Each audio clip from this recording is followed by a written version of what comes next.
Lo repito.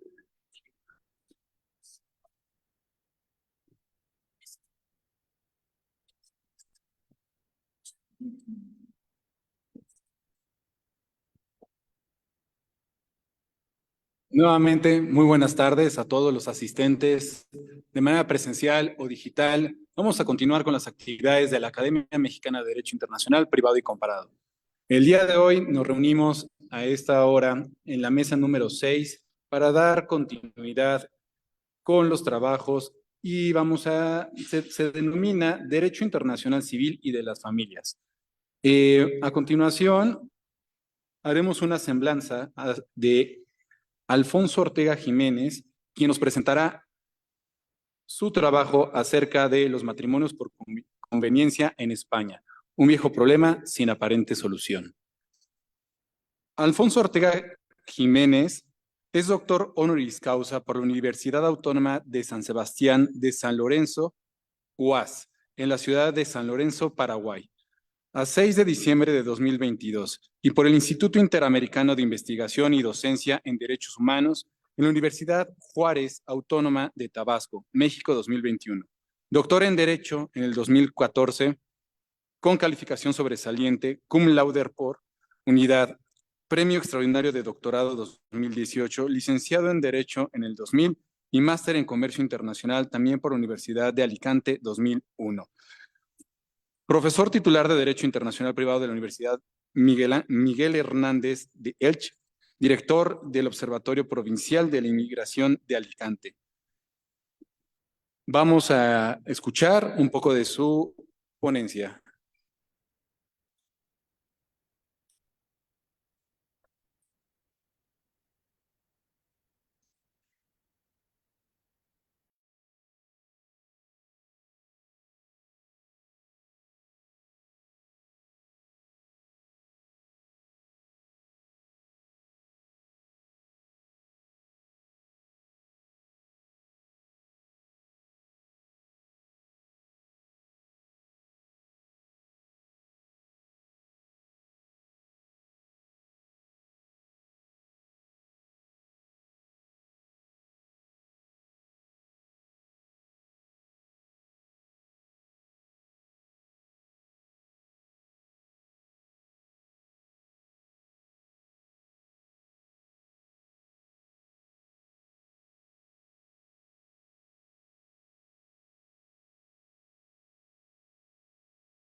La otra es que alguien va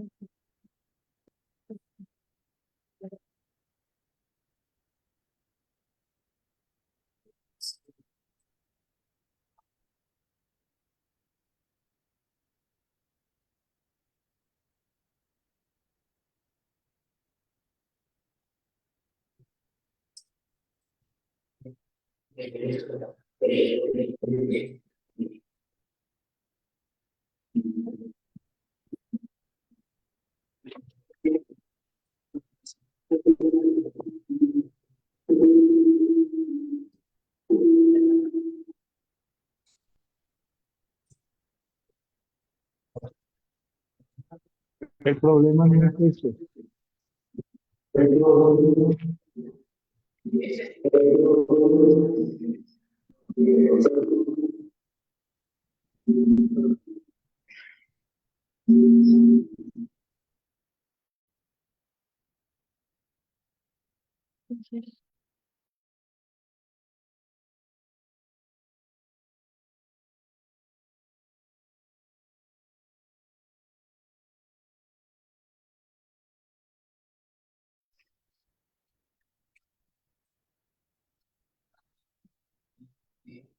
El matrimonio se convierte en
Muy bien. En lo que resolvemos problemas técnicos, pasaremos a darle la voz a otro de los ponentes el día de hoy. Y posteriormente regresaremos a la conferencia. En esta ocasión me permito presentarles a un querido amigo, Jorge Orozco, con el tema de la revocación del testamento en el derecho internacional privado. La semblanza de Jorge Orozco es la siguiente: abogado por la Escuela Libre de Derecho, autor y expositor de diversos estudios en materia de sucesiones transfronterizas, autor del libro Las sucesiones internacionales e interestatales en México, perspectiva judicial, notarial y consular, editorial Teherán Leblanc. Miembro supernumerario de la Academia Mexicana de Derecho Internacional, Privado y Comparado, y actualmente es notario número 139 de la Ciudad de México. El ponente cuenta con 20 minutos para dar su exposición. Adelante. Muchas gracias, estimado Roberto. Muchas gracias a la Academia Mexicana de Derecho Internacional Privado y Comparado y a su presidenta, querida amiga Rosa. Me voy a permitir platicar con ustedes unos minutos sobre el tema de la revocación del testamento. Hasta ahorita todo el mundo está pensando qué va a decir este cuate, porque hay un artículo muy claro que dice que el testamento posterior perfecto revoca el testamento anterior. Y eso me deja sin materia para efectos de esta conferencia. ¿No se escucha? ¿Ya se escucha mejor? Okay. ¿Ya se escucha mejor? Entonces les decía que hasta ahorita esta plática puede ser aburrida si dicen, bueno, un testamento posterior perfecto revoca el anterior. ¿De qué va a hablar el ponente? Voy a hablar de una situación que yo veo con mucha frecuencia y que es el aparente conflicto móvil que se presenta cuando tenemos dos testamentos otorgados en diferentes lugares bajo sistemas jurídicos diversos. Y voy a poner un ejemplo y sobre ese voy a desarrollar mi exposición. Pensemos en una persona que otorga un testamento en México, en la Ciudad de México, y establece un heredero universal y un albacea. Esa persona tiene ese testamento con efectos universales y después se va a Argentina, en donde dispone ante notario de sus bienes localizados en Argentina exclusivamente y no dice nada respecto a los bienes ubicados en México, solamente de los bienes ubicados en Argentina. Fallece esta persona. La pregunta es, ¿esta persona fallece testada, fallece intestada o es una sucesión mixta? Van a decir ustedes, licenciado, ya dijo usted que el testamento posterior perfecto revoca el anterior. Artículo 1494 del Código Civil para el Distrito Federal, actualmente Ciudad de México. Pero el derecho internacional privado justamente busca darle solución a esos problemas de tipo transfronterizo. Tenemos que ver qué dice Argentina y qué dice en su caso la ley domiciliar que tenía el autor de la sucesión. ¿Cuál es el problema? Que Argentina, y no me dejará mentir nuestra querida Mercedes, establece un sistema de revocación distinto, así como muchos otros países, en donde el testamento posterior revoca al anterior únicamente en lo incompatible, no en todo. Entonces, sobre ese ejemplo voy a desarrollar mi exposición. Primero, quiero aclarar y precisar que esta plática tiene igual aplicación para efectos de derecho internacional privado y derecho interestatal privado, aunque en derecho mexicano no existe ningún país con el cual podamos tener un supuesto de revocación parcial implícita, ya que ninguna entidad lo regula de esta manera, como si Argentina y otras entidades. Pero el sistema de solución es el mismo. Primera pregunta, ¿qué ley rige en cuanto al fondo a los testamentos? De acuerdo con el artículo 1593 del Código Civil Federal y Código Civil de la Ciudad de México, es el lugar de otorgamiento. Pero la pregunta es, cuando tenemos dos lugares de otorgamiento, porque tenemos dos testamentos, ¿a qué estatuto tenemos que atender? ¿Al del testamento que revoca o al del testamento que es revocado? Y ahí empezamos con un aparente, y subrayo el aparente, conflicto móvil. Voy a hacer un breve repaso de la institución del conflicto móvil en Derecho Internacional Privado. Me apena hacer este repaso en frente del doctor Pérez Nieto, porque a lo mejor comete una imprecisión. Pero de manera muy superficial, el conflicto móvil es aquella institución propia del derecho internacional privado por virtud de la cual una misma situación jurídica es regulada por diferentes ordenamientos jurídicos por una modificación cronológica en sus puntos de conexión. Doctor, es acertada mi definición, muchas gracias. Aquí tenemos un aparente conflicto móvil porque tenemos un testamento del día 1 regulado por su lugar de otorgamiento y un testamento 2 en otro momento regulado por su lugar de otorgamiento. Entonces, ¿qué pasa? ¿El testamento argentino revoca al mexicano o no lo revoca?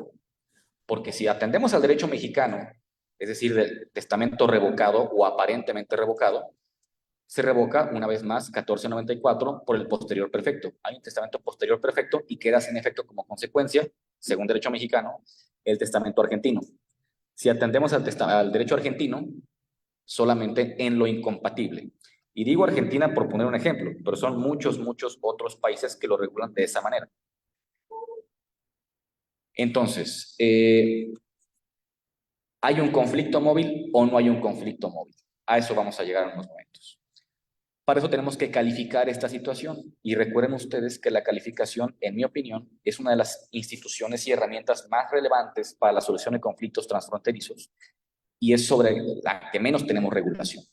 Tenemos que identificar qué tipo de institución tenemos enfrente. ¿Es una cuestión testamentaria o es una cuestión sucesoria a nivel general? Es decir, que se rige por la ley de la sucesión y no por el lugar de otorgamiento del acto de última voluntad. De eso dependerá la conclusión a la que podremos llegar. Y entonces tenemos que atender a calificar si es una cuestión del testamento revocado, del testamento revocante, o es una cuestión del último domicilio del autor de la sucesión. Les pregunto, para saber qué quiso el autor de la sucesión, tenemos que identificar su voluntad. ¿Cuántas voluntades tiene el autor de la sucesión? Una. Bienes, uno o varios, familias, uno o varias, no importa, pero es una sola voluntad. Y tenemos que, de acuerdo con el artículo 1301 de nuestro Código Civil y todos los códigos civiles del mundo, atender a la voluntad del testador, más que a las fórmulas expresamente formuladas por él. Entonces, ¿tendremos que atender al lugar de otorgamiento de los testamentos o tendremos que atender al último domicilio del autor de la sucesión por serse el punto de conexión para efectos de la ley sucesoria?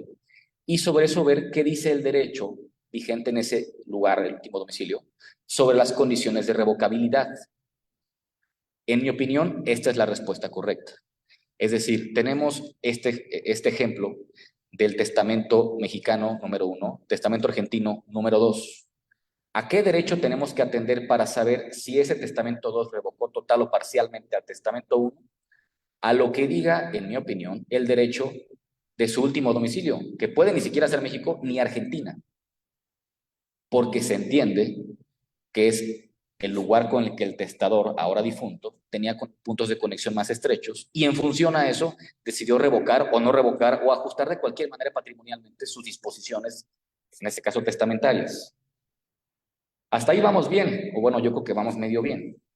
Y podría terminar mi ponencia, pero también quiero llegar a un punto todavía más complicado. Estas son las revocaciones testamentarias. Pero les voy a presentar algo de información que a lo mejor no conocían, los de Puebla sí. Yo antes de escribir mi libro no, y me tomó por sorpresa. Hay situaciones jurídicas extratestamentarias, o más bien actos jurídicos extratestamentarios, que revocan el testamento y que nosotros no lo sabemos porque no es parte de nuestro bagaje cultural y jurídico con el cual nos educamos. En concreto, el matrimonio y la superveniencia de hijos. Los que son de Puebla no me dejarán mentir, artículos 3115 y 3116. El hijo póstumo, que además está definido de manera distinta a como está definida en nuestro Código Civil de la Ciudad de México, revoca el testamento para los efectos de este hijo póstumo. Entonces, ¿qué hacemos con el testamento otorgado en la Ciudad de México con una persona que tenía su último domicilio en la Ciudad de México, pero que tuvo un hijo en Puebla? ¿Se revoca o no se revoca? Y la complico todavía más. Una persona otorga testamento en la Ciudad de México una vez más, que solo se revoca por un testamento posterior perfecto, y se va a casar a Paraguay o Argentina, otra vez Argentina. En Argentina y Paraguay, el matrimonio revoca a los testamentos por efecto de ley. Entonces, la persona que tiene su testamento otorgado en la Ciudad de México ve su disposición para efectos estructurales ineficaz por el matrimonio celebrado en Paraguay o Argentina o no. Tenemos que una vez más calificar ¿Es una cuestión matrimonial, la revocación del testamento? ¿Es una cuestión testamentaria o es una cuestión de definición de la última voluntad del autor de la sucesión que nos volverá a conducir a la ley del último domicilio? Aquí la respuesta no me parece tan clara. No creo que de manera anticipada podamos decir que la respuesta es la misma y que entonces último domicilio debe regir. En mi opinión, y creo que es discutible, quiero ser franco al respecto, creo que tenemos que atender a la última disposición con motivo estrictamente sucesorio, a menos que sea clara la intención del testador de vincularse con el orden jurídico que, por efecto legal, tuvo revocado el testamento por este acto jurídico de tipo familiar. Pero si se dan cuenta, es una situación muy fácilmente actualizable en la práctica. Estamos en Puebla, ustedes regulan esa situación en el artículo 3116. Entonces, estas situaciones se nos presentan con mucha frecuencia. Ahora van a decir, bueno, ya nos alarmó. Quizás este problema ustedes no lo vean con mucha frecuencia. A mí me ha tocado verlo cotidianamente, especialmente con Estados Unidos. Pero ¿qué hacemos? Ya nos dijo el problema, ahora, ¿cuál es la solución? Tenemos que ver si estamos buscando una solución de tipo preventivo o correctivo, porque es mi obligación platicar de las dos. Preventivo, clientes que buscan disponer de bienes que se encuentran en diferentes países. La respuesta de recomendar que otorgue varios testamentos en función a la ubicación de los bienes es parcialmente correcta y como consecuencia parcialmente incorrecta. Es parcialmente correcta cuando se trata de países que conciben a la sucesión como un fenómeno plural, en donde hay tantas sucesiones como bienes en distintas jurisdicciones se encuentran ubicados, en concreto inmuebles. Y es parcialmente incorrecta cuando los testamentos se otorguen en lugares que conciben a la sucesión como un fenómeno unitario y que como consecuencia de ello, el testamento y el proceso sucesorio que se lleva en México o España, donde sea, se va a reconocer igualmente en el otro país. Si nos vemos en la necesidad de otorgar un testamento o recomendar a un cliente que otorgue un testamento con efectos estrictamente territoriales, es decir, solo de los bienes ubicados en México, la gente con mucha frecuencia recomienda, bueno, ponle que no revoca el testamento que tienes respecto de los bienes de Estados Unidos. Pero hay una precisión adicional que yo les quiero recomendar, y regreso al 1301. No solo decir que no es revocado, pero que no revoca los testamentos que se hayan otorgado previamente en otras jurisdicciones, sino también establecer como motivo determinante de la voluntad del autor de la sucesión que ese testamento no será revocado por testamentos posteriores ubicados, bueno, otorgados en otras jurisdicciones con efectos estrictamente locales, o sea, de bienes solamente cierta ubicación, a menos que explícitamente así lo disponga el testador. Si recomendamos lo primeramente enunciado, es una solución parcial. Entonces, hacen testamento en México respecto a los bienes ubicados en México, van a Estados Unidos, otorgan testamento y entonces ese posiblemente revocó al mexicano y tenemos una sucesión mixta, testamentaria por bienes allá e intestada por bienes acá. Entonces, primera recomendación a nivel preventivo es que tengamos el cuidado de buscar esta independencia entre las disposiciones, asumiendo que nos encontramos en el desafortunado escenario de tener que otorgar los testamentos, porque les recuerdo que la voluntad es una y el muerto también. La sucesión es una, por lo menos según derecho mexicano. Número 1. Número 2. Tenemos otra disposición que esta es para efectos correctivos, que me gusta utilizar y he de confesar que no se me ocurrió a mí. Para otro supuesto, está en el libro del doctor Pérez Nieto y el doctor Roberto Silva, que es el artículo 1856 de nuestro Código Civil, tanto federal como de la Ciudad de México, que establece que los usos y costumbres del país de origen se utilizarán para interpretar la voluntad de los contratantes. Y siempre que leemos el capítulo de interpretación de los contratos, leemos ese artículo y pues decimos, pues sepa Dios para qué va a servir. Eso me pasó a mí en obligación. Dije, no sé para qué va a servir. Porque las ambigüedades por usos y costumbres de distintos países pues son muy contadas, ¿no? En ciertos países esto significa no, o que esto significa sí. Pero cada cuánto tiene un conflicto derivado de esto, ¿no? Creo que es Bélgica, me parece. Este es un gran ejemplo. Tenemos que atender, insisto, a nivel correctivo, quizás la costumbre en el lugar de otorgamiento, precisamente por la concepción sucesoria que tienen de manera natural, es otorgar testamento únicamente por los bienes que se encuentran ubicados en cierta jurisdicción. Y ese artículo, aunado a algún convenio de los interesados, puede ser suficiente para argumentar la coexistencia de testamentos. Creo que eso tiene que ser por un convenio o por una resolución judicial. Yo como notario no puedo automáticamente reconocer esta situación. Siguiente pregunta, ¿quién va a firmar ese convenio? Van a decir, bueno, la persona que aparece como beneficiaria en el Segundo Testamento y las personas que aparecen como beneficiarias en el Primer Testamento, pues les falta alguien más. Los herederos, por la sucesión intestamentaria, que presumiblemente recibirían bienes como consecuencia de la revocación del testamento, porque son los que se verían afectados por la existencia y vigencia del Primer Testamento. Eso es importante que lo consideren. Si va a haber un convenio, llamen a los perjudicados, no a quienes se van a ver beneficiados por esta regulación. Entonces, es importante que entendamos quién es la persona que posiblemente se vea perjudicada por esa situación y sean los herederos por la vía intestada del testamento al que por esta interpretación se le está reconociendo efecto. Y por último, recordarles una institución. El de PESASH, artículo 14, fracción quinta de nuestro Código Civil Federal y de la Ciudad de México. Tenemos una relación jurídica aparentemente regulada por dos o más derechos. Tenemos que buscar resolver de manera armónica, buscando la equidad y justicia de todas las partes, privilegiando en este caso en particular, por supuesto, a la última voluntad del autor de la sucesión. Entonces, como ven, es un tema muy interesante que tiene muchísimas aristas, que se nos puede presentar en la práctica. A mí en la práctica se me ha presentado ya en algunas ocasiones con testamentos extranjeros y en ocasiones con testamentos otorgados ante cónsul. Respuesta al primer planteamiento, y con eso concluyo, en mi opinión, no estamos ante un conflicto móvil porque es una sola calificación, una sola ley aplicable y no hay modificación cronológica en sus circunstancias, ya que solamente es la ley del lugar de defunción, perdón, del último domicilio del autor de la sucesión. Con eso termino anticipadamente y muchas gracias a todos.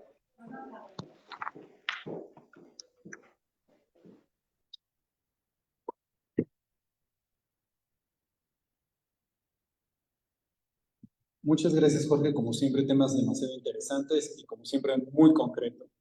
Nuevamente, les exhortamos a que sí tomen en consideración, principalmente aquí en la ciudad de Puebla, este tema. Creo que es bastante relevante y sinceramente también en nuestra práctica profesional son temas que, pues bueno, eso pueden cobrar de manera significativa, ya que es información que muy pocos abogados en este país realmente abordan, aunque sea significativamente, ¿no?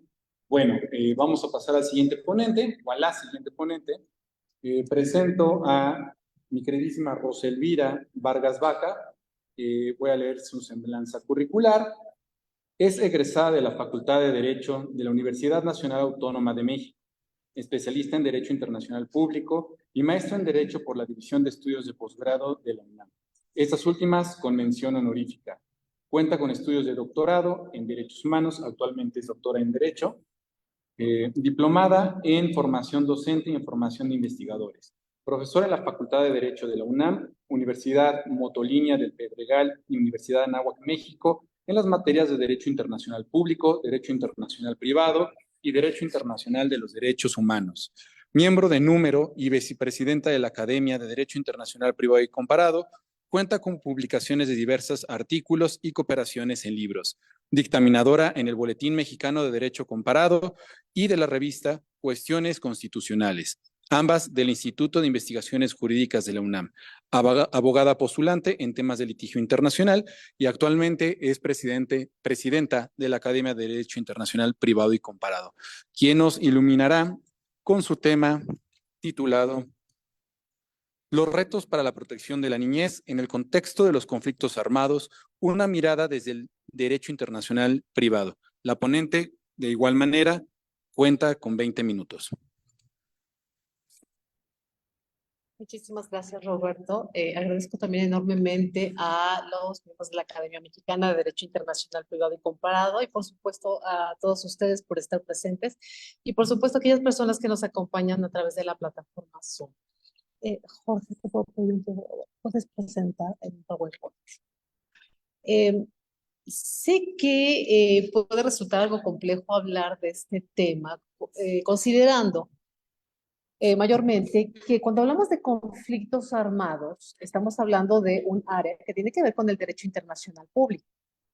pero entendamos que hay una serie de consecuencias legales para la niñez en este tipo de conflictos y por eso es muy importante que comencemos analizando precisamente de manera introductoria lo que está sucediendo entonces dentro de nuestro contexto global.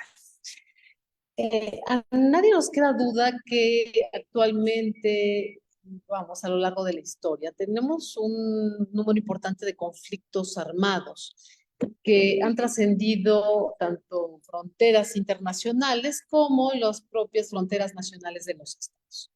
Esto ha originado entonces que se den una serie de fenómenos dentro de todo este contexto.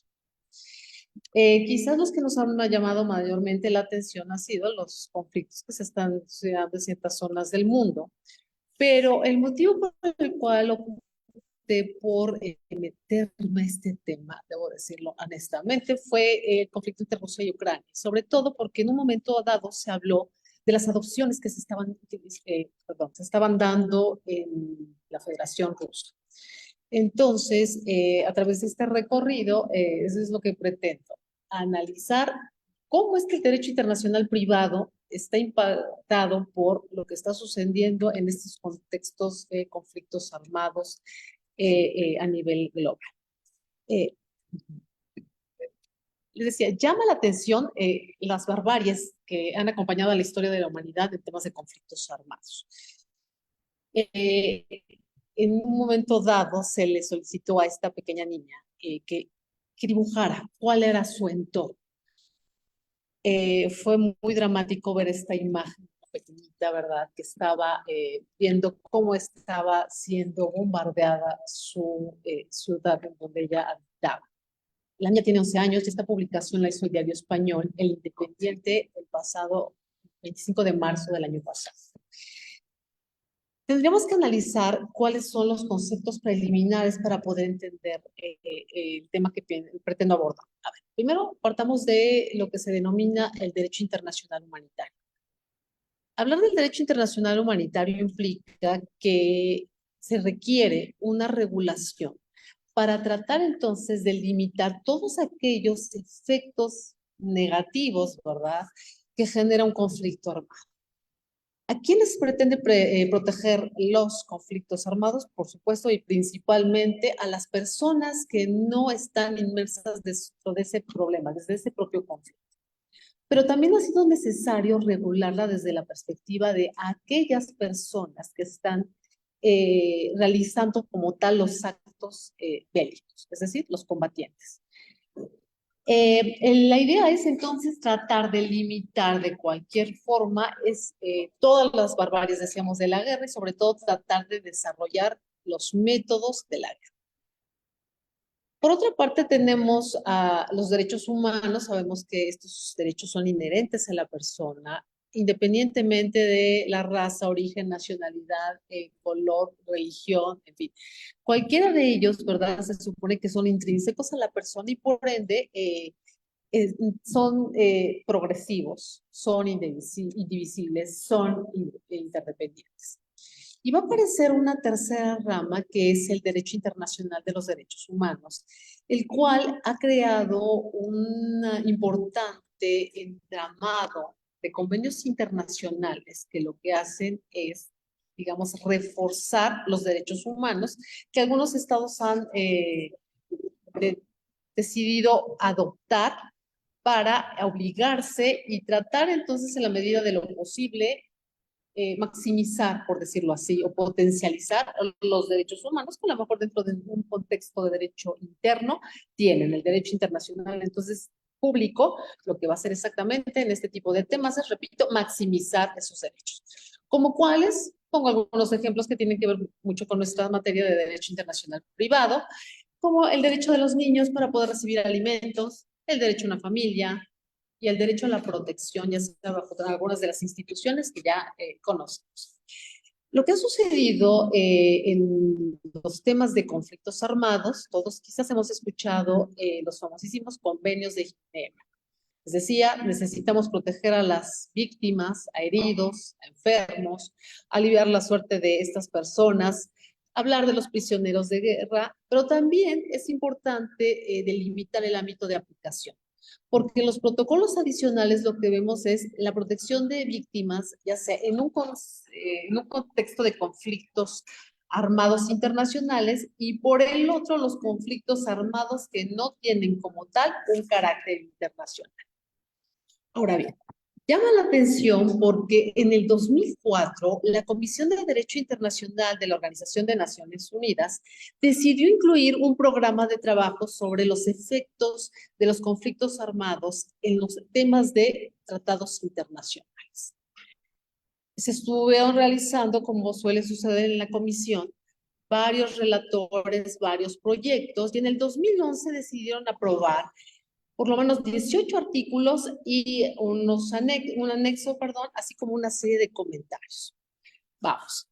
Cuando uno revisa lo que hizo entonces la Comisión de Derecho Internacional, que es el órgano de Naciones Unidas que tiene un mandato, su estatuto establece que se debe de desarrollar el derecho internacional. Es un desarrollo progresivo, si lo denoto. Y entonces, considerando que los temas de conflictos armados necesitan un estudio especial, dijeron, ¿con cuáles herramientas contamos? Y entonces utilizaron dos convenciones que seguramente, una de ellas es muy famosa. La Convención de Viena sobre Derechos de los Tratados de 1969, otra que también versa sobre sucesión de estados en materia de tratados, y esas convenciones en materia de sucesión se refieren a aquellas consecuencias legales que se dan cuando un estado desaparece o se transforma. Hay una serie de consecuencias legales y eso es lo que versa esta sucesión de estados. También está la Convención de Viena sobre Derecho de los Tratados, pero ese segundo documento es para aquellos que firman los estados con organismos internacionales y a su vez las propias organizaciones internacionales. También este proyecto considero importante incluir el Estatuto de Roma sobre la Corte Penal Internacional. Estos fueron los instrumentos que utilizó la Comisión. Sabemos que en casos de conflictos armados, si lo quisiéramos aterrizar a los temas de derecho civil y de familia, vemos que hay una movilidad internacional de personas y entonces lo que ha sucedido es que las personas huyen precisamente de esas situaciones de guerra. En algunos casos, cruzan las fronteras internacionales, pero en otros no tienen ni siquiera la posibilidad porque algunos estados aledaños optan por cerrar las fronteras y entonces ahí estaríamos en un problema de algo que se ha denominado como el desplazamiento forzado interno, que por cierto también el sistema internacional tiene una regulación interesante. Las cosas se empiezan a agravar y lo que también estamos viendo, sobre todo en aspectos de niñez, son traslados o retenciones ilícitas, limitación a los derechos de convivencia, y todos estos van a impactar medianamente en los temas que les menciono. A ver, el proyecto entonces que les señalo sobre los efectos que tienen los conflictos armados en los tratados internacionales, primero maneja algo que he denominado la unificación. Utilizaron la Convención de Viena sobre Derecho de los Tratados de 69 y la mezclaron ¿con cuál? Con la convención que regula los convenios entre estados y organismos internacionales. Ahora, habla de un ámbito de aplicación. El ámbito de aplicación, por supuesto, necesariamente tenía que señalar lo que se entiende como conflicto armado. Y aunque se consultó y se estudiaron los convenios de Ginebra, optaron por utilizar la definición que se señaló en el caso del Tribunal Internacional para la Antigua Ex Yugoslavia, que fue el caso Tadic. El tribunal lo que determinó es que un conflicto armado existe cuando se recurre a la fuerza armada entre estados o a la violencia armada prolongada entre autoridades gubernamentales y grupos armados organizados o entre esos grupos dentro de un estado. Es además importante señalar que en este concepto, bueno, en el documento también se extienden a situaciones que no entrañan acciones armadas, ya sea en los casos de ocupación o de bloqueo. El proyecto también señaló la existencia de un conflicto armado. ¿Qué es lo que, o sea, cuál sería una de las consecuencias que tiene para el derecho de los tratados? Por supuesto que la Convención de Viena de 69 regula la parte de terminación, un retiro o una suspensión.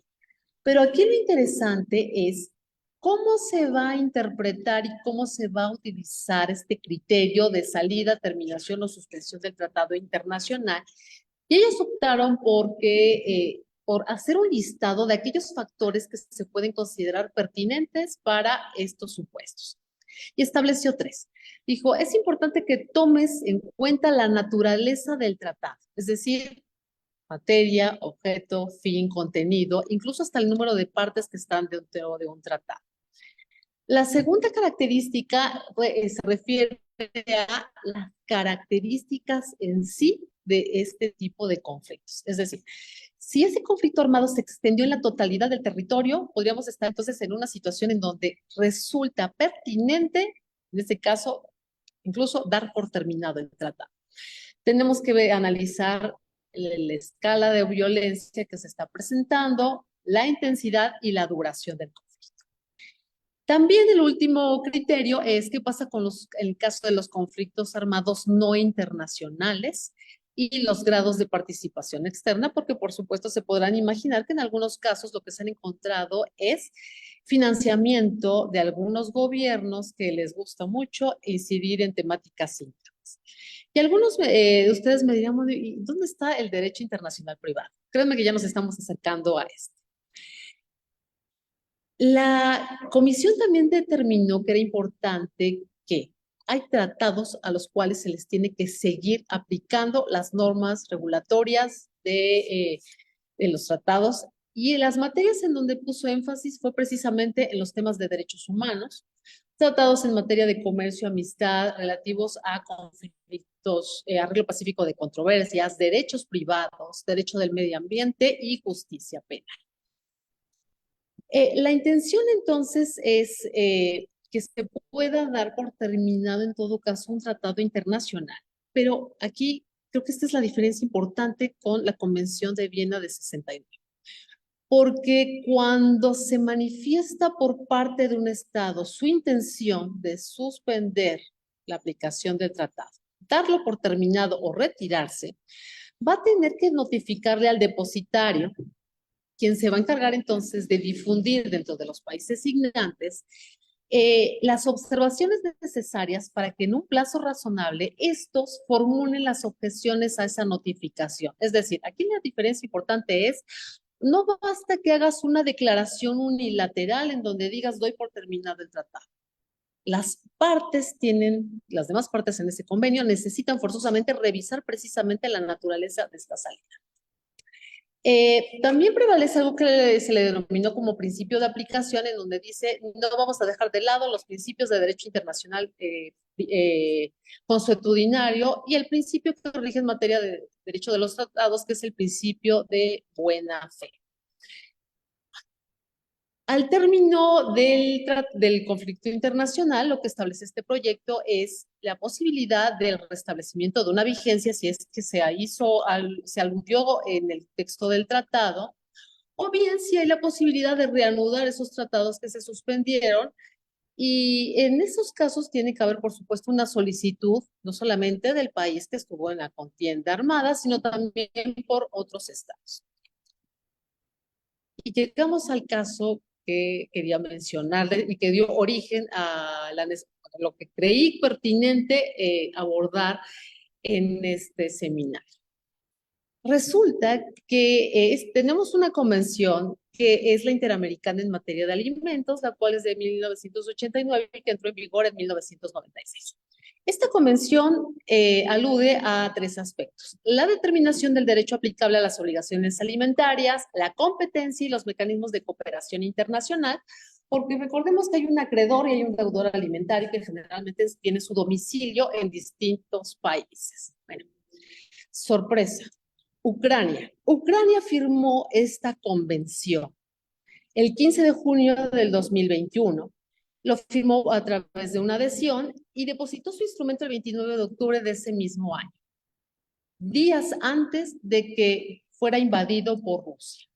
Entonces, ¿Qué pasa con las obligaciones internacionales? Repito, que un Estado que está dentro de una temática de conflictos armados tiene que padecer. ¿Qué pasa con las consecuencias legales que tiene para los otros estados parte, en este caso, de la convención? Y por supuesto que debo decirlo, México es parte de esta convención en materia de alimentos. Ucrania determinó establecer una serie de declaraciones y de reservas a quienes les resultaría aplicable la temática de los alimentos. Y por ende, les decía, existe entonces la posibilidad de, perdón, ahí no se ve, creo que en la presentación, pero Ucrania también dentro de una declaración determinó el establecimiento de quién es la autoridad competente para conocer estos temas de alimentos, y se refiere a el tribunal que conoce del procedimiento cuando este se estable en Ucrania. Muy bien hasta ahí. Pero si abordamos otras materias como adopción internacional o restitución internacional de menores, aquí hay un aspecto bastante interesante. Porque resulta que Ucrania y Rusia tienen una situación especial en esta temática.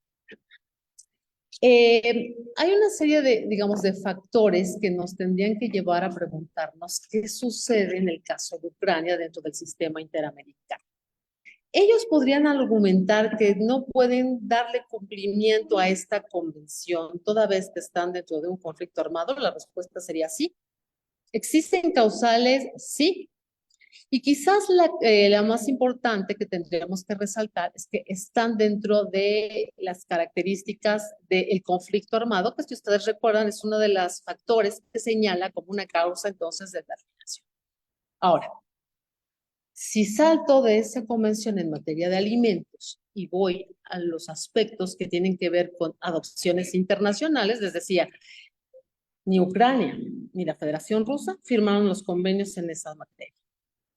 Ucrania sí tiene un mecanismo de adopción internacional. Sé que por el tiempo estoy brincando de alimentos, les decía, al tema de... adopción internacional. Como Ucrania entonces no firmó la convención, tiene una serie de parámetros, de lineamientos y criterios normativos que utiliza para poder realizar adopciones internacionales. Ahora bien, debo decirles, esos son algunos de los documentos que les mencionaba que rigen las adopciones en Ucrania. Ese es un listado, porque hay otro listado adicional que tiene que ver con un procedimiento. Ahora bien, ¿qué es lo que sucedió entonces con Rusia? Como les decía al inicio, se habló de adopción que se hizo por parte de familias rusas respecto de adopción de menores ucranianos, los cuales padecieron esos embates de la guerra. Resulta que hay un caso emblemático bajo el cual la Federación Rusa, violentando los convenios en materia de conflictos armados, atacó a un orfanato. Algunos de los niños sobrevivientes los retuvo el ejército ruso y los trasladaron a Rusia. Se le ocurrió al presidente Putin modificar una norma para poder agilizar el otorgamiento de nacionalidad de esos niños ucranianos y que las familias rusas los pudieran adoptar. Como tal, no se trata de una adopción internacional, eso es muy importante. Pero eso fue lo que dio origen a que estuviéramos dentro de una parte de un conflicto armado, y entonces el fiscal de la Corte Penal Internacional, precisamente alarmado por este tipo de temas, dijo, no podemos permitir. Pero a ver, que esta es la parte ya de la conclusión del trabajo en los casos de conflictos armados. Sería dable suspender, denunciar algunas convenciones que protegen derechos esenciales como los temas de alimentos, y parecería que la respuesta es no. ¿Sería posible que en una temática de retorno de niños que fueron adoptados, sino por un sistema internacional, puedan ser devueltos a sus familiares en Ucrania? Tendríamos que analizar si eso es conveniente aplicando el interés superior del menor. porque si utilizamos un criterio que se usa en temas de sustracción internacional de menores, existe una salvedad para un retorno de un menor. Y se refiere a que no es aceptable que un menor sea devuelto, se ha quedado integrando a su ambiente. Los conflictos armados entonces, y con esto finalizo, nos están generando muchos problemas en el derecho internacional privado, pero que no hemos estudiado de manera suficiente y eso es lo preocupante que podemos tener. Aunque sí hay un instrumento, por lo menos que ya se trabajó en la Comisión de Derecho Internacional, porque sí hay consecuencias legales. Les agradezco muchísimo por su tiempo.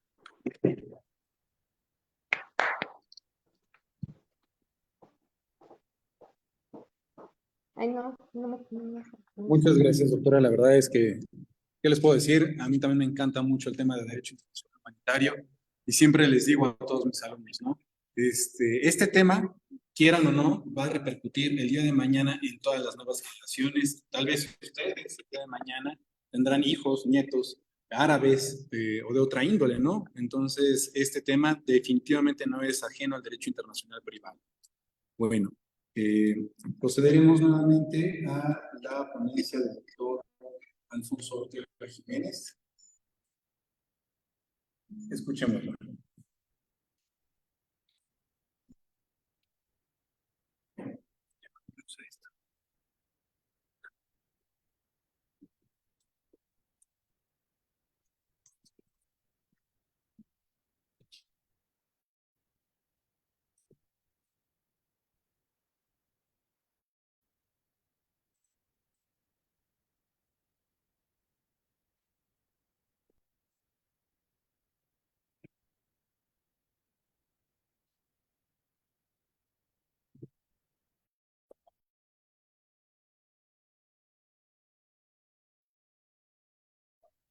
País México al que afortunadamente he tenido la oportunidad en los últimos años de visitarle en varias ocasiones. Pues,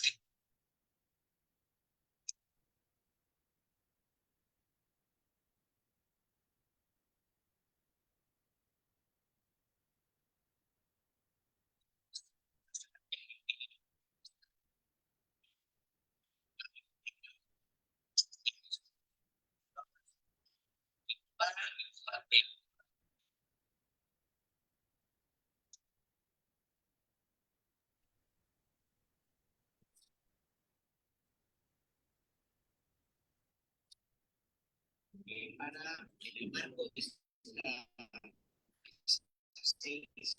derecho internacional civil y de familias abordar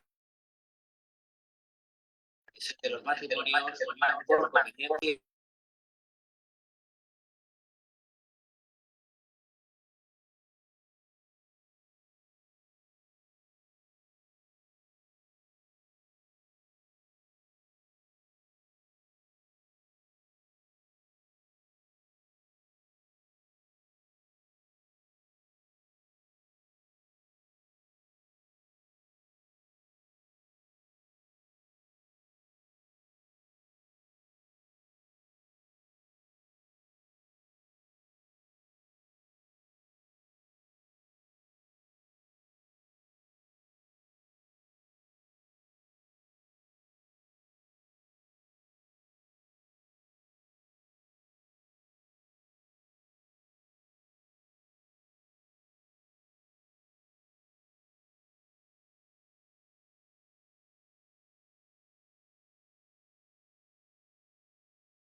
Continúan las fallas técnicas, así es que vamos a dar un poco más de prioridad a las preguntas y respuestas para que demos oportunidad a que se solucionen los problemas técnicos. Entonces, abro la sesión de preguntas y respuestas. Si les parece bien, serían por el momento al menos 3 preguntas de manera presencial y también 3 preguntas en línea. Por favor, a las preguntas les solicitamos que sean lo más concretas posibles y pues bueno, por parte también de los ponentes, seguramente, porque los conozco a ambos, serán también de manera concreta, si es posible. Adelante, aquí, adelante.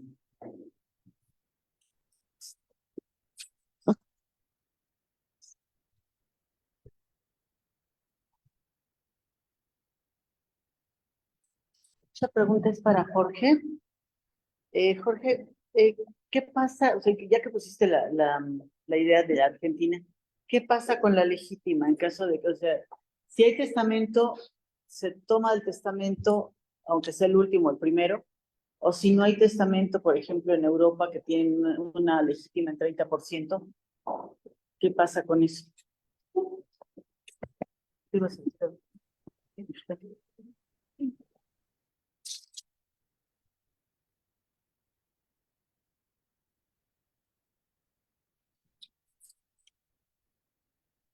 Muchas gracias por la pregunta. Primero tenemos que dilucidar cuál es el contenido de la herencia y el contenido de las disposiciones sucesorias.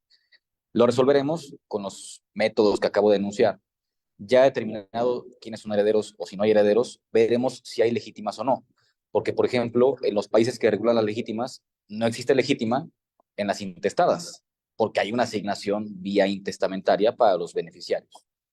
En concreto, la respuesta es: la legítima aplica igual, solo en función a quiénes son los beneficiarios y, por supuesto, si eso viola legítimas. Posiblemente pues, son los propios hijos, que son los legitimarios habituales en derecho comparado. Gracias. ¿Alguna otra pregunta para los presentes? Adelante, en el orden que levantaron las manos, por favor.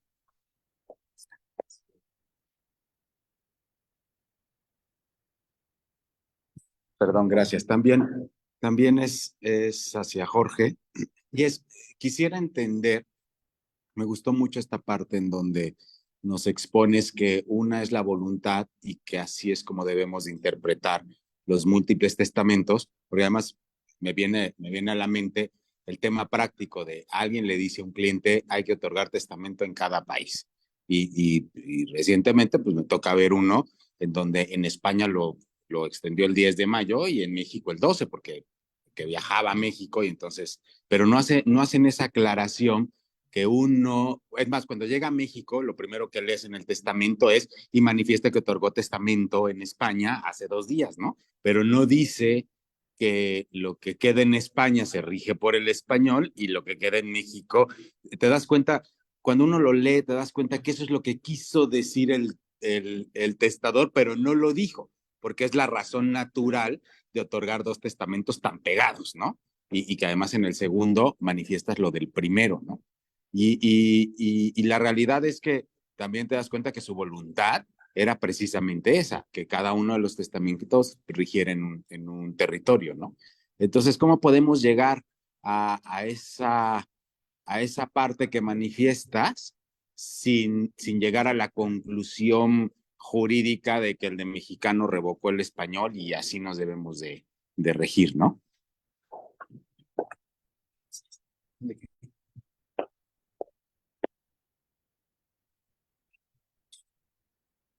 Muchas gracias por la pregunta.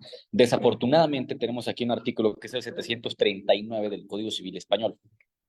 España, así como Cuba, Guatemala y otros más que tengo por aquí enunciados, siguen la corriente del testamento, de la revocación total del testamento. Es decir, el testamento posterior perfecto revoca al anterior en su totalidad. El único remedio que existiría, y que pues, quiero resaltar lo discutible del mismo, será justamente el tema del 1856, buscar interpretar la voluntad del testador con base en testimoniales, en algún elemento exterior que permita justificar que ese fue el uso y costumbre del cual se allegó para testar en esos términos, pero realmente está cuesta arriba, porque hay una similitud en cuanto a la concepción de la revocación del 1494 versus 739. Entonces sí se ve medio difícil. Pero bueno, el 1856 es algo para intentar. Muy bien, vamos a dar paso a la siguiente pregunta.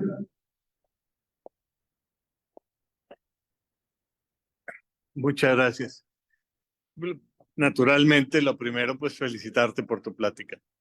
Y si tuviéramos que hacer las preguntas que me surgen, pues habría necesidad de una segunda y una tercera conferencia, pero en relación con lo que pregunta Juan Carlos, es muy importante porque me parece que la excepción son los clientes que consultan y hacen todo conforme al librito. Normalmente los casos en los que uno se encuentra es porque ya están metidos en el problema.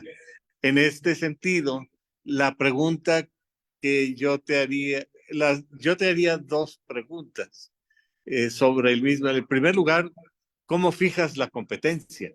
¿Cuál es el juez competente para conocer de ese conflicto que yo no sé cómo se plantearía, si como nulidad o cosas así por el estilo? Me imagino que depende de los intereses de los que estén involucrados, pero ¿cuál sería el juez competente para conocer del conflicto? Y segundo, en tu opinión, ¿cuál sería el derecho de fondo aplicable para la resolución del conflicto?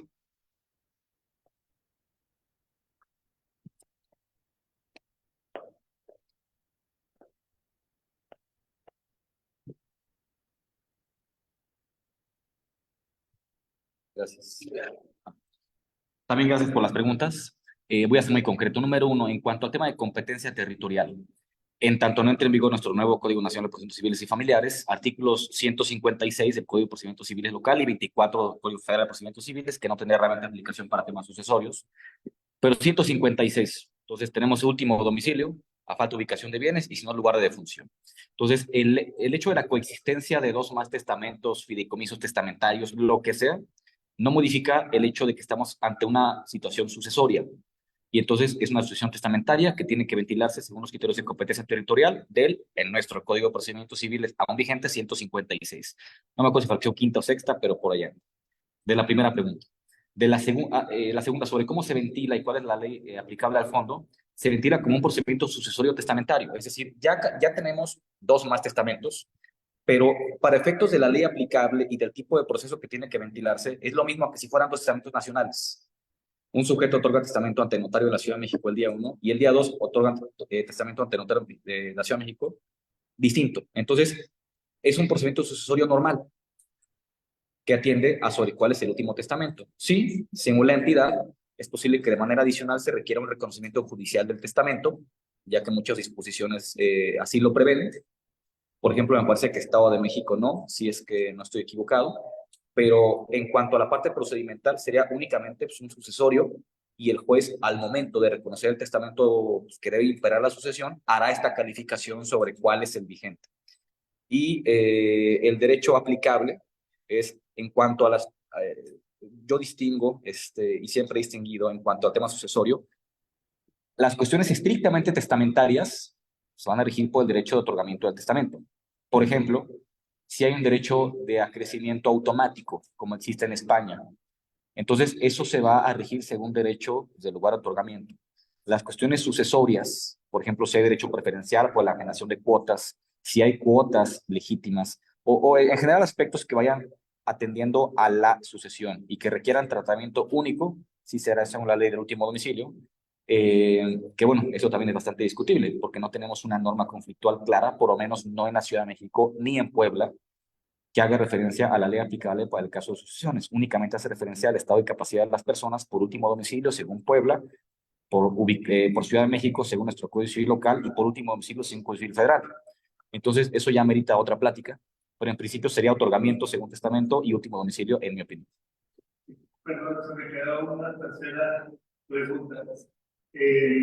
Yo sé que tú no eres litigante, pero de cualquier manera me gustaría saber tu opinión. Si el artículo 9 del Código Nacional de Procedimientos Civiles, o que dice que cuando se solicite la nulidad de un documento otorgado ante una autoridad funcionaria extranjera, el juicio se debe remitir al lugar del domicilio de esa autoridad, sería aplicable o que aplicarían las reglas generales a las que tú estás refiriendo. Entiendo que este es nuestro campo de especialidad. Me gustaría ver.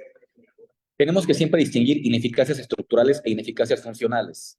Estructurales por falta de un elemento de existencia o validez, funcionales, causales que por alguna razón implican que el acto no se efectúe de manera deseada.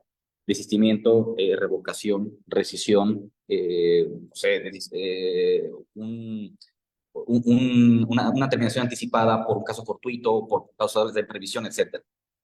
Este supuesto es una ineficacia funcional, no estructural. Entonces no estamos ante un tema de nulidad y no creo que sea aplicable el supuesto.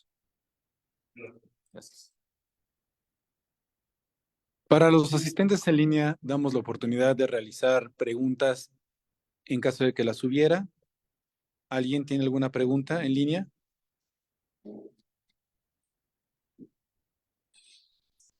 Por lo visto, no es así, así que continuaremos con el programa.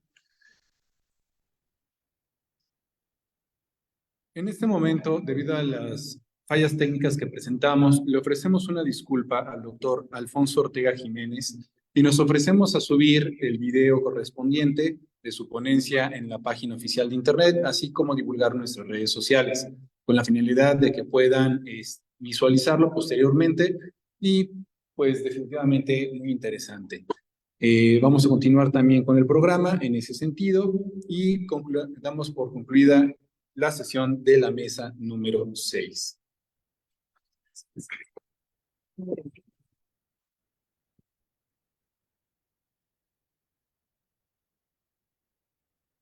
Muchas gracias, maestro Roberto Falcón. Debo pedirles que no se levanten para poder darle lectura a las conclusiones del seminario y proceder a la clausura. Durante este seminario, tuvimos la oportunidad, estuvo dedicado a la revisión del Código Nacional de Procedimientos Civiles y Familiares mayormente. A lo largo de estos días, se estuvo revisando el panorama general de la normatividad procesal que está contemplada en el Código, así como los mecanismos de cooperación judicial, los problemas de jurisdicción y de competencia, los temas de adopción internacional, así como la restitución internacional de menores, en donde nuestros especialistas hicieron algunos comentarios pertinentes sobre el nuevo código y aspectos generales que se están dilucidando en nuestra normativa mexicana. Se señaló la importancia de realizar adecuaciones necesarias antes de que se dé el periodo inicial por lo que hace el periodo de vigencia del Código Nacional. Hay que hacer adecuaciones necesarias en donde nos hemos llevado la tarea de poderlas realizar a lo largo de estos meses y que la academia tiene, por supuesto, un papel importante porque tienen muchos especialistas que podrían contribuir con estos trabajos. Después tuvimos la mesa interesante donde nuestros amigos de España hablaban sobre la identidad personal y los derechos fundamentales dentro del contexto de la Unión Europea. Pasamos por la revisión de lo que ha sucedido en la temática del cambio climático y cómo ha sido su incidencia en el derecho internacional privado. En una extraordinaria ponencia de la maestra Celia Guerra, se habló del derecho ultraterrestre desde la óptica del derecho internacional privado y cuáles son los conflictos que se han presentado en los últimos meses. Tuvimos la oportunidad, aunque con varios trompicones, de escuchar la conferencia del doctor Jorge Sánchez Cordero sobre el último convenio que ha sido firmado finalmente por México en la temática de protección internacional de bienes culturales y los mecanismos con los que se cuenta para poder realizar la restitución de esos bienes que han salido de manera ilícita de nuestro país. Una de las mesas más aplaudidas y elogiadas. Por supuesto que como en todo sistema se vale diferir y creo que es parte del enriquecimiento que de este tipo de trabajos se abordaron los temas de nuevas tecnologías y su incidencia en el derecho internacional privado. Nuestros expositores hablaron de cuáles son el área de oportunidades y desafíos que se han presentado en este tipo de temáticas. La doctora Villalta desde El Salvador nos habló de la importancia de la economía digital en la materia. Agradezco mucho a nuestro moderador Roberto Falcón el análisis que hizo sobre las convivencias familiares en el metaverso y cómo puede ser un mecanismo para poder hacer efectivo ese derecho de los menores para convivir con sus familiares. Se habló también por parte del especialista Juan Illich sobre la importancia de la inteligencia artificial en el comercio exterior. Y nuestro querido maestro Pedro Carrillo, miembro de esta academia, habló sobre los aspectos jurídicos que tiene la inteligencia artificial en los aspectos de propiedad intelectual. Tuvimos el día de hoy un brillante expositor, que es el doctor Israel Cedillo Lascano, que habló de la sociedad comercial digital y el ILEX Mercatoria, que estuvo acompañado de una brillante miembro de nuestra academia, que es la doctora Rosa María Vertis, que nos habló sobre la cooperación procesal internacional en los procesos concursales. Nos habló también de los retos que enfrenta la legislación mexicana ante la entrada en vigor de distintos mecanismos que deberíamos de incorporar dentro del ámbito de la UNCITRAL. También se habló sobre los contratos online automatizados y la competencia judicial por parte del doctor Carlos Tur, que nos acompañó desde España. En esta mesa debo de destacar el valioso trabajo de nuestro también miembro de la academia, el maestro Jorge Orozco, con el tema de revocación del testamento. Y como bien decía Roberto, nos llevamos el pendiente de compartir el trabajo del doctor Alfonso Ortega Jiménez sobre los matrimonios por conveniencia en España y los problemas que aparentemente no tienen una solución. Tuvimos también la presentación de 2 libros, uno de ellos sobre el Código Nacional de Procedimientos Civiles y Familiares a cargo de 2 de nuestros distinguidos miembros de número, Nuria González y el doctor Jorge Alberto Silva. El segundo libro también es una de las obras magnas que sin duda se han escrito sobre esta materia y recae sobre nuestra también miembro de número, la doctora Mayela Celis Aguilar. Su vasta experiencia como representante de México ante el foro de la Conferencia de La Haya, sin duda es el mejor ejemplo de trabajo de excelencia, dedicación y crecimiento personal que ha dado en la materia, no solamente en el ámbito internacional, sino también nacional, y por eso nos deja un reto importante para poder realizar. Los comentaristas y los especialistas, por supuesto, han sido de gran nivel y nos ha ayudado entonces a entender y redimensionar la valía de los trabajos que se presentan en los foros de la Academia Mexicana de Derecho Internacional Privado y Comparado.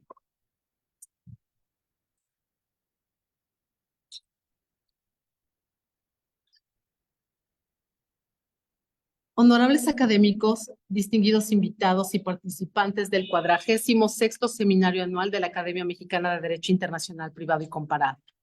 Es un privilegio clausurar este evento que preserva la tradición en el intercambio de ideas durante estos días. A lo largo de estos seminarios hemos explorado ideas innovadoras, compartido experiencias valiosas y fortalecido los lazos que unen a nuestra comunidad académica. En nuestra búsqueda constante de la excelencia, hemos desafiado las fronteras del saber y nos hemos sumergido en diálogos enriquecedores. Cada ponencia, cada discusión ha contribuido al crecimiento colectivo y al avance de nuestra disciplina. La Academia Mexicana de Derecho Internacional Privado y Comparado se enorgullece de ser un espacio donde convergen la dedicación, el rigor y la pasión por la investigación. Cada uno de ustedes con su estudio y presentación de ideas ha sido una pieza fundamental para la conmemoración de este seminario. Les agradezco sinceramente su compromiso y contribución. A medida que cierra nuestro evento, nos llevamos con nosotros nuevos conocimientos, pero además un espíritu reflexivo, crítico y colaborativo que defina nuestra academia. Sigamos apoyándonos en nuestro quehacer académico, desafiando nuestros límites. Y con ello, seguro contribuiremos al progreso de nuestra disciplina, al mejoramiento del estudiantado y a la formación de los futuros abogados que tendrán el reto constante de enfrentar los problemas que se presentan en un ámbito en el entorno de un mundo globalizado. Muchas gracias a todos estos estudiantes que vienen de fuera, a los que nos han acompañado en línea, que con su participación, dedicación al estudio, pero sobre todo con su paciencia, y lo cual agradecemos enormemente por toda la serie de vicisitudes que hemos enfrentado, esperamos que en próximas ocasiones nos puedan acompañar. Asimismo, esperamos que nuestro evento anual siga siendo un mecanismo de enriquecimiento de la materia. Les deseamos mucho éxito a ustedes, jóvenes estudiantes, porque esperamos que en poco tiempo sean ustedes quienes estén aquí al frente, discutiendo y redimensionando los retos que presenta el derecho internacional. Les pido a todos que nos pongamos de pie para dar formalmente la clausura. Siendo las 5:35 de la tarde del día 10 de noviembre de 2023, declaramos clausurados los trabajos del 46º Seminario Anual de la Academia Mexicana de Derecho Internacional Privado y Comparado. Muchas gracias a todos por su asistencia.